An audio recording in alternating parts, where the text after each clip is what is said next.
subscribe to our videos so that more people can hear the Word of God.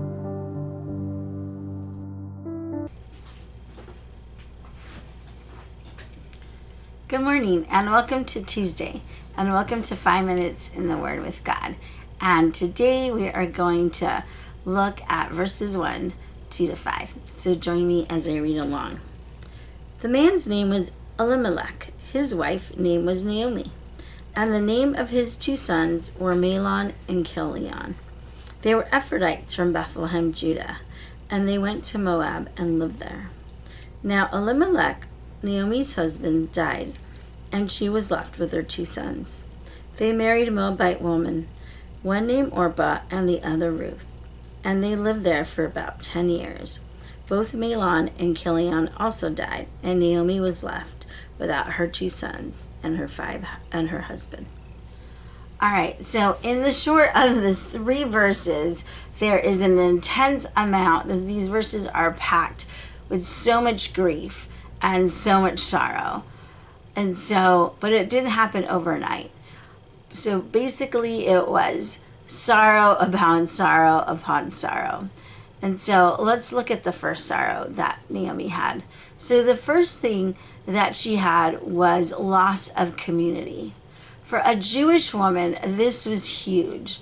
Jewish women thrived in community. They would go to the well to get their water in the morning. They would talk. They would encourage each other. They maybe exchange recipes. And they had community. They had celebrations. Remember, God gave the people of Israel 7 celebrations that they were to observe. And so they would come together as a village, as a community, as a tribe, and celebrate this. Weddings were great times of celebration. Even times of women having birth, they supported each other. And so think of Naomi in this culture that was foreign to her, didn't understand the language or the culture, right? And these people were also pagan and they didn't follow Yahweh. And so we don't know if they kind of did their own practice. Naomi and Amalek and their family practiced some of the observance of the Torah or some of these celebrations of the 7 feast, celebrations, but we don't know that. But we know that this was a big loss to her not having that community. So the second thing is her husband died.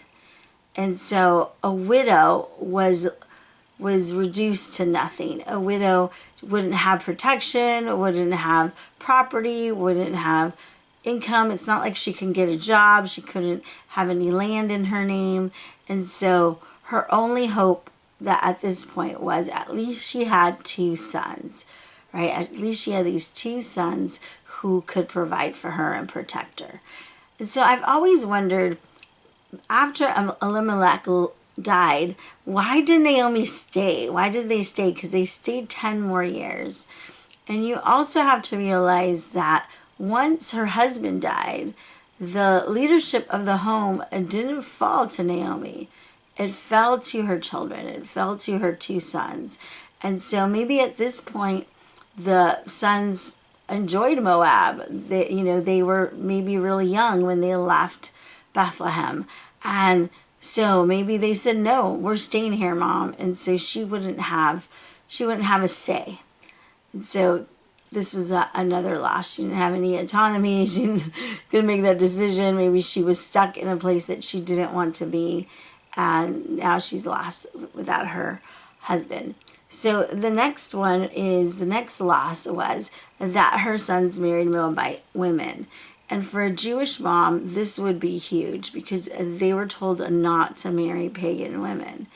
And so being in Moab, staying there longer, they got wives, right, that were from that area that were Moabitess. And so Naomi, as a devout Jewish woman, would have probably been mortified that her sons did this. So that was another loss, another grief, another sadness.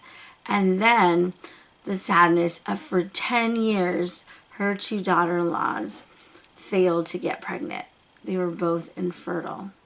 And so in a culture where having children, especially male heirs, to continue that lineage was huge. That's what a woman's job was.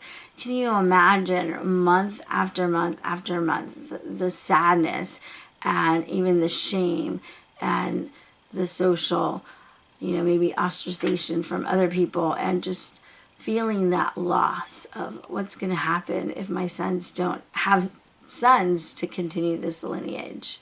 And then lastly, both of her sons died. So in these 3 short verses, we are left with an all-female cast and widows with no sons, penniless. They are marginalized in society. They're like the bottom of the bottom. And a Jewish reader reading this or listening to the story would probably check out. Like, there's nothing going on good in the story now that all the men have gone. And I've heard that Ruth is the female Job. Naomi is a female Job. But basically, Naomi out-Jobs Job, right? Because Job is a male, and in that society, he got more land and more servants and more children, right? And he was able to reproduce everything that he lost. And with Naomi being a woman and being a widow, she had no prospects. Their life right now looked hopeless. And even if readers look at this, Jewish readers read this and saying, this story is over. This story has just begun. Because this is where our God steps in. This is where God, who is the God to the widows, to the marginalized, to the foreigners, he steps in and he shows his loving kindness and redemptive power. So stay tuned with me for tomorrow. And remember, 5 minutes of the Word can change your life.